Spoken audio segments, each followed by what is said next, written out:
Hey, this is Georgie. Welcome to Georgie's Room of Rock. How's everyone doing today? Doing a little special episode today. It's on one of my favorite subjects, and that's the band Kiss. They just finished up their End of the Road tour yesterday. I watched it on pay-per-view because I wasn't going to the show because I couldn't afford a ticket. And it's hard to get tickets anyway, so I watched it on pay-per-view. So we're going to talk about the concert, what I saw on TV. Probably a lot of you watched it. And I'll show you the set list, what I thought of it, and what they included, what they could have included, and after that, a little journey of my journey with the band over the years. So first, let's get into the set list. So first, the pay-per-view thing was a pain in the ass because it wasn't working at first, and I'm like, oh great, I have to watch this on my little phone, not be able to see nothing, put it on the TV. Finally, it worked. So anyway, show comes on, and they start off Detroit Rock City. Good song. My favorite Kiss song of all time. So it was good. They went into Shout It Out Loud after that. Then Deuce. They did War Machine, which was great. I love War Machine. Heaven's on Fire. Great song too. Then they went into I Love It Loud. And again, anthem for the band. Popular video. The only thing I had issue with that one, Gene breathes fire in that song, and whoever the moron is who's directing it, when they got to the shot, they show Gene with the stick and with the flames and ready to blow it, and they got a close up of him. They go to a wide shot, and he blows the fire. Couldn't even see it, and I'm watching it on TV, the big TV, and I'm like, I didn't even see it. So they ruined that. That was pretty stupid of them. That was one of the complaints that I had. Then they do one new song, Say Yeah, from Sonic Boom. So it's kind of cool they touched on something from the modern era of Kiss. So, good song, though. Then they did Cold Gin, and Tommy Thayer does his guitar solo. Now, normally I watch Tommy do his guitar solo, which is exactly the same thing Ace used to do. But this one, about 90% was himself, doing his own thing, shooting the rockets, which is fine. But his own solo, his own thing, I liked this. It was good. He did a little bit of the Ace stuff at the end, but most of it was all Tommy. I kind of liked that. So that was good. And then he did Wanted to Lick It Up. Great song. First song I actually really was into with Kiss. Then Calling Dr. Love. Another great anthem for the band. Making Love, which is a nice, I'm glad they put that. It was one of my favorite songs too. And what do you call it? Then they do Psycho Circus, and they do the drum solo. So that was pretty cool. The drum solo was good. I'm one of the weird guys that actually like the drum solo. And Eric Singer's a really good drummer, so like that. 100,000 Years they did. Gene does his bass solo with the Dropping the Blood and all that stuff. Really good. Into God of Thunder. Another great song. Love Gun. Well, that's the one where Paul zip lines into the middle of the crowd and he does on the middle of the stage, and that was cool. So he did Love Gun. Then he did I Was Made for Loving You, also on that little stage. Really cool. Then they went into Black Diamond. Another one up against song. Eric Singer, of course, sings that one. Great song. They stopped the show with that one, and then they did the encore. The encore that comes down. Piano comes up from the floor, and Eric Singer's playing Beth. Mixed feelings about him playing Beth. He did a nice job, but to me, that's Peter's song. I don't know why they would play. I guess I know why they play it, but I don't know. I got mixed feelings about him singing it, but it is what it is. It's fine. Then they went into Do You Love Me, and that's the part where you can see Paul and Gene both tearing up a little bit. Especially Gene, you see him wiping his eyes because he knows it's near the end there, and Paul, you can see it in his face that he's, it's near the end. So it's kind of nice seeing them, the emotions there. And then they close, of course, with Rock and Roll All Night.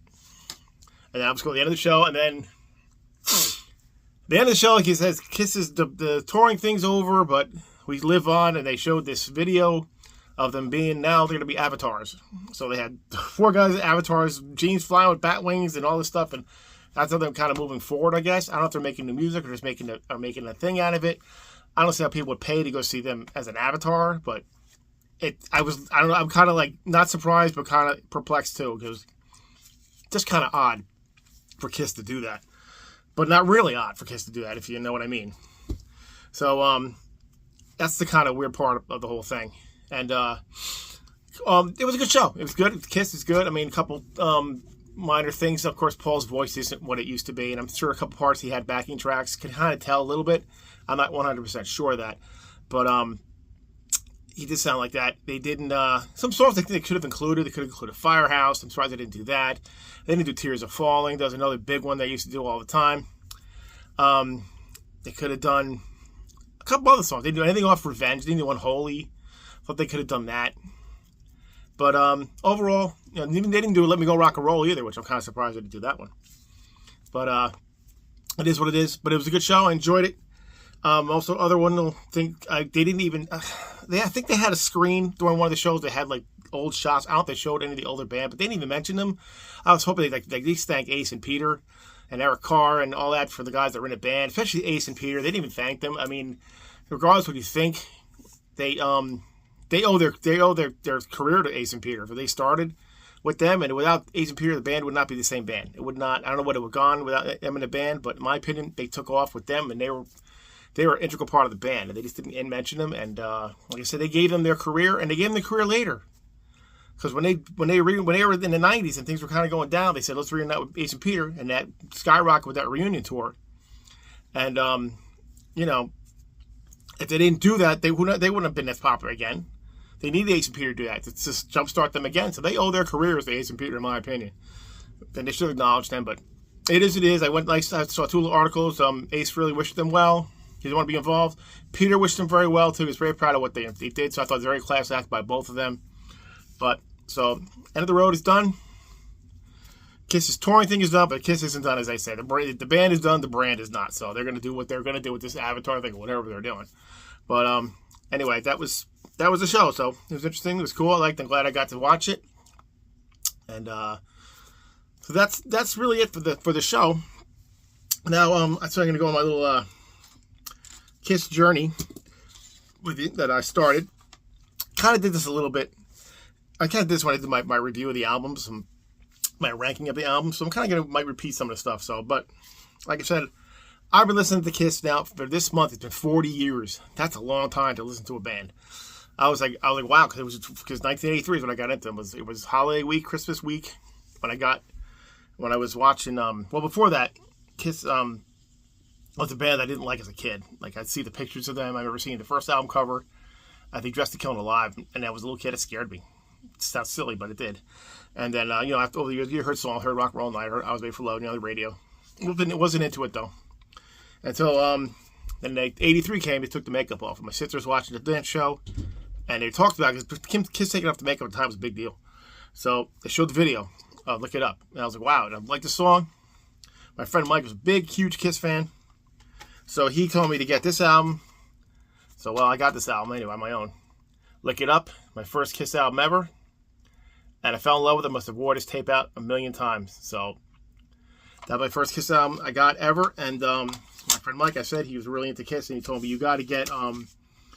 We were in a store looking at cassettes, and he said you got to get this one. So I got Unmasked, and eventually I got the LP here. So, but again, totally different from Lick It Up, but I really liked it. So so that got me into the band, and I listened to those 2 albums for like months, and then it was my birthday, and my friend Mike also came over, and we slept over the night that night, and he gave me my first album, which is hanging over here, which I'm going to show you at the end of this. I'm going to show you some stuff I have in the room with Kiss stuff and other stuff. So, but they got me this album, Creatures of the Night, and that was one of my favorite albums by them of all time. Heavy, like Lick It Up, but I think to me it's a little bit heavier. But yes, I got to Lick It Up. Creatures of the Night. That got me into that. And then the next day we went out, and he said to me, if you buy this album, you like it, you're a true Kiss fan. And that was this one. Music from the Elder. This is totally different than anything they did. Since I was a fan, I wasn't into them in the 70s, it kind of didn't bother me. Because I think if you grew up in the 70s and you put the sound out, you're like, what the hell's going on? But since I'm a newer fan and just getting into the music and collecting my stuff, this is the one I got, and I liked it. It's a good album. I like the Elder, so let's see the old one here with the old gatefold, back. And this has got the old tracks on the back, the one they had for the singles. So it starts with the Oath, and side 2 it's got the World Without Heroes. So that was an album I got there, and then I listened to those 4 albums forever, and then I got this one, and I love the cover, and it was this Dynasty, and I was so stoked because it had the poster in it. I'm going to show you the poster later. I have a poster down in my basement, so just to see that. But anyway, I got this one. I was so stoked to get it because I knew I was there for Loving You Now, and there you go. You know the song, but I love the cover. It's a great cover. It's like a patchwork cover though, but Great album. And so they got me into that. Was another one, disco one. And then a friend of mine, I don't talk to anyone, I haven't seen him in forever, but he had 2 albums he didn't want, and I got them both at the same time. And the first one was Hotter Than Hell. And it's the original album too, original pressing, I believe. This is my shit's all beat up. Yeah, it's on the blue label, so that's actually the original copy. That's kind of cool. Beat up, but still. So I got Hotter Than Hell, and then I got this weird copy of let me get it. A Rock and Roll Over, which is all beat up, but this one's weird because it's pink instead of the red that you usually see, and the album is on red vinyl, which is weird. But yeah, but it's weird because I didn't know much about Kiss. I wasn't like, there's no internet back in the 80s. I didn't know anything about it. There wasn't many magazines on stuff except for the new stuff. And I thought this album had Rock and Roll All Night on it, but I thought the song was called Rock and Roll Over, and I thought waiting for the song to come on to sound like Rock and Roll Night, but they say Rock and Roll Over because I'm like stupid because I didn't know. And I'm like, that's not it, so that wasn't the song. My friend Mike said, no, that's on a different album. So, but that's when they gave me those 2. And then I remember, I think it was, I was sick. Anyway, I got one album I was sick. I remember I was sick with not the flu, but I had a really bad cold. And I got this album. I remember listening to this album. This reminds me of. Sometimes it take you back a certain time. This reminds me of being sick, listening to this album. My friend's like, it's an old album, but it sounds a little different. But it's their first album. So really enjoyed that one too. A lot different. The guitars aren't as quite as I don't know if it's as sharp, but it's production on it. It's a little bit flat, I guess. But it's got all their songs on, all the famous stuff on this one. And then another one, my sister's friends, they got out of Kiss and they gave me their copies of 2 albums. This was a super beat up copy, but I got listened to these in the same night, and this was Just to Kill. You see how beat up the copy is. It's pretty beat up, but it's mine. And I only use these records for wall art anyway. But Just to Kill, this one had Rock and Roll Night on it, of course, and She and all those great songs. So, and then we got this one. I listened to this one doing a school project, and it was Alive. My mom let me put it on the stereo in the living room and listen to Alive. There you go, the gatefold. This is an original one too. So, yep. So that got me more into it. And then, what do you call it? As time went on, looking for albums. And I got this one, which I'm going to show you the signed copy I had when I met him. And it was Love Gun. There's Ace Frehley's autograph. You can see it without the glare. So, yeah, I got Ace on the Love Gun album. Stoked to get that one. Great album. My friend actually played me I Stole Your Love for the album first. I was like, wow, it's a great song. And that turned me on to this one. So there's that one. And then I had a tough time looking for a Destroyer. I couldn't find it. My friend finally found it. I had to walk into his house in the rain to get this album. And he had bought it for me. And there you go, Destroyer. Started talking about my favorite album. By then, my favorite album of all time. So again, it's beat up looking, but I don't care. It's mine. Original copy. I think it's original anyway. But yes, the Destroyer. Got into that from there. And then time goes on. And the first album I got that was a new release from them was Animalize. So I was stoked to get this. I was really into the band at this point. And so I loved Heaven's on Fire. That they had a video for that. Love the song. They're there on the back looking all 80s and all that stuff. And Paul, look with his hair up like that. It's funny, if you look at this picture, I was looking at this the other day. If you look really close at it, and it's kind of hard to get out of focus, but his son looks exactly like him from this point. His son, Evan. It's so crazy. It looks exactly like him. It's crazy. Just like Nicholas looks just like Gene. Crazy. Then I was looking for the Live 2. Found that in the record store. There you go. I got a Live 2. Here it is. Great stuff. One of the best gatefolds ever. Right there. That's just like so bombastic and crazy. You're like, holy crap, in the 70s, gotta be crazy for that. So, yeah, so Alive 2. And I got this one. This is gonna be hard to see in the light, but got double platinum. And there you go. Can't even see this one. Sorry, that's really terrible. But I got double platinum. And then came 1985, and it came out with Asylum. And that is signed too by Bruce Kulick when I met him. So that was pretty cool. So, yep, got that one. Great album too. I like the album. It's kind of stupid. The cover's terrible, but they use the kind of the same thing with Paul's purple, Gene's red. They got Peter's green on Eric and Ace's blue on Bruce here, but that's okay. I can live with that. And then come down the line, Crazy Nights comes out, and another good one. It's not great, but it's good. I like the album still. I think it grows on me over the years, but great songs on this one. Never seen the video for Crazy Nights on the TV on MTV Head Draggers Ball, and I was stoked for the album too. And then the last one, of course, with Eric Carr. Got rest in peace, Eric Carr, and that was Hot in the Shade. Another great one. So another good one. Not again like more demo kind of album, still a good album. And then they really found their feet with this one. I'll show you this one. This is another autograph with Revenge. This one's got Eric Singer and Bruce Kulick when I met them. You can see right there. And Revenge has really returned to form for the band. Great songs. They finally looked comfortable being in Kiss without the makeup in this era and the next few years. And that's the one song they finally reunited after a couple of things with Ace and Peter, like I said, and took off with the reunion tour, and then they never looked back. And you got Psycho Circus, which is kind of a letdown because it wasn't really a true reunion album, but it had them on all the tracks, on some of the tracks, not all the tracks, but one of the tracks that's all on it. Playing instruments, one has them all singing on it. So it was fun. I was dealt with that. And then they come out with Alive 4 with the symphony thing. They had Alive 3 before that. I'm trying to get too crazy with this. And then, of course, they had Sonic Boom came out. I didn't pull those two. Sonic Boom and Monster. And that was the last thing you had for their other albums. But in the most part, that was like, they just really just changed a lot of things because, I was into this stuff. It just got me into all the music I listened to. Just something about Kiss, and it's still my favorite band, no matter what ups and downs, stuff I get mad at for doing stupid stuff, and the way they badmouth each other is kind of ridiculous, kind of childish. But it's still my favorite band. It never changed.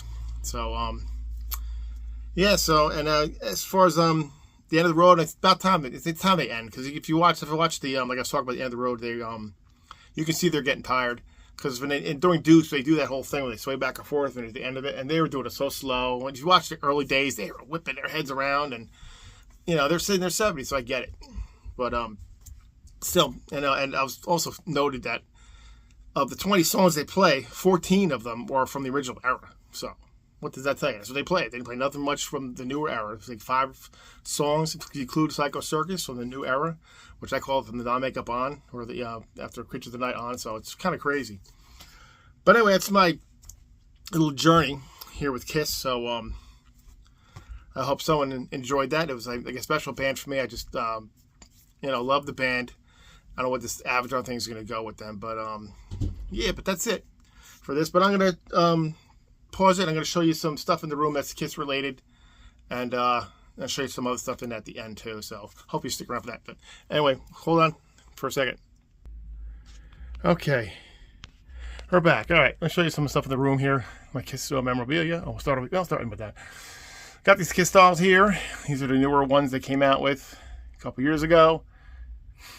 They're, I tried to get one of each one from each thing. I wasn't going to get every one of them because it's too expensive, but I wanted to get the Paul Alive one. I couldn't find it. But anyway, here's my original Creatures album, which I got from my friend Mike. We got my other Kiss cassettes here. Kiss mug. Other Kiss mug with Paul. My original Kiss dolls here. There's Gene and Ace. And Peter and Paul. There you go. And there's my, there it is. Killers cassette. And over here we got Kiss dolls here. More, not dolls. Here's Ace figure. Paul, little stuffed guy. Someone gave me that. And then you have this here. The Gene one. And here you got my picks here. Now, I'll talk about this one pick. If I get in the shot here. Here we go. The white one here. I caught it. Let me get it out of here if I can, without flip it out. There we go. If I can get in the shot here. And it's hard to tell. There it is. Ace Frehley. Caught this one on the Psycho Circus tour. I was in third row to see them. And that's why... The other reason why I didn't go see them this tour I saw them third row with the original band in '98, and that's not going to beat. Nothing's going to beat that. Nothing. That was one of the greatest shows I've ever seen in my life. So there's my Destroyer, signed by Ken Kelly. There are my Kiss Pez dispensers there. Some Peter Criss drumsticks. No, you did not use them. And here is the late great Eric Carr figure I got. One of my prized possessions is this painting. My sister made this jacket for me when Eric died. Rest in peace, Eric. Love this. Can't fit into this jacket no more, but I love the jacket. So there's that. And you've seen the solos up here that I have here up on the wall for now. And of course, Lick It Up, my first album I ever got. And we swing over here. There's all my Kiss albums. Revenge is downstairs. I'll listen to that tomorrow. All the albums here, all the Kiss related stuff here. Ace and Peter, Eric Carr, Vinnie Vincent. And there's my stuff I put it back on the wall. And there you go. Just saw that already. Vinnie Vincent, part of Kiss. So I got it signed by Robert Fleischman and Bobby Rock. See right there, it's hard to see, but it's there. And Vinnie Vincent had this in the EP. He actually signed it. I didn't make him, but he signed it. And then another prized possession, my Ace Frehley poster. Great stuff. Love this one. One of my prized. Met him that first time. Great stuff. There's the Revenge one again. And here are my Kiss McFarlane. I think they're McFarlane. Kiss dolls. Big Kiss logo. And down here are my Kiss nesting dolls. There's Gene and Peter. And there's Ace. Let's twist Ace around. Ace and Paul. And, of course, here, my big Kiss rug. Try to get a better shot of that. Another one of my prized possessions is that rug. Got that for Father's Day last year. That covers the room. And one more thing we'll show you. Just hold on a second. Here we are in the basement. This is where I have stuff going down. I had this up. This is my favorite poster of Kiss going down the basement. That was from the Dynasty album. So this has been up here. All these pictures have been up here for 20 freaking years. My wife lets me have them. This is another poster from a magazine. And then you have, let me get down here, Kiss Symphony. I got this from the record store. Let me have it. So Symphony LF4. A little dusty because it's in the basement. Sorry about that. And we have the Farewell Tour, haha. Back when they stopped this was supposed to be the final farewell. I got this poster. See, it says Farewell Tour, 2000. Yeah, well, that didn't happen, did it? Cool poster, though. Original band. Let's try to walk down the stairs without killing myself. There's Eddie. This cool picture here. Down in the basement, like I said. And you got this one here from '77. Great shot. Another one from the reunion era here. And let's go upstairs here so we don't kill ourselves. Lick It Up in big Lick It Up here. And then this one up here with the band there. Okay, and hold on. I'm going to end it here with this really old picture of Kiss. It's old. It's from the 90s. My shadow's on there, but really like the picture. It's kind of dust. It's full of dust and crap from being in the basement here, but I should have cleaned that, but it's okay. It's old and dusty like this. Anyway, so I want to say I want to thank Kiss for all the years of music. Thank Paul Stanley, Gene Simmons, Ace Frehley, Peter Criss, the late great Eric Carr, the late Mark St. John, the underrated Bruce Kulick, Eric Singer, and Tommy Thayer for just being Kiss, and for all the years of music they gave me. I mean, 40 years is a long time. I mean, I even have every time a month goes by, I change a picture on my phone. It's always a Kiss picture. My people look at the phone, why don't you have a picture of your family on there? It's like, well, my family's inside my heart. It doesn't matter. They don't go anywhere. But I've known Kiss, been into Kiss longer than I had my family. So it's kind of weird. But my family comes first. Don't get me wrong. But Kiss is very important. So I want to thank them. And I want to thank you guys for watching. And please share any Kiss memories you have. And keep, if you like what you see, please like and subscribe and comment. I love the comments. And keep rocking metal alive and keep Kiss alive, because this Kiss will never die. See you guys later.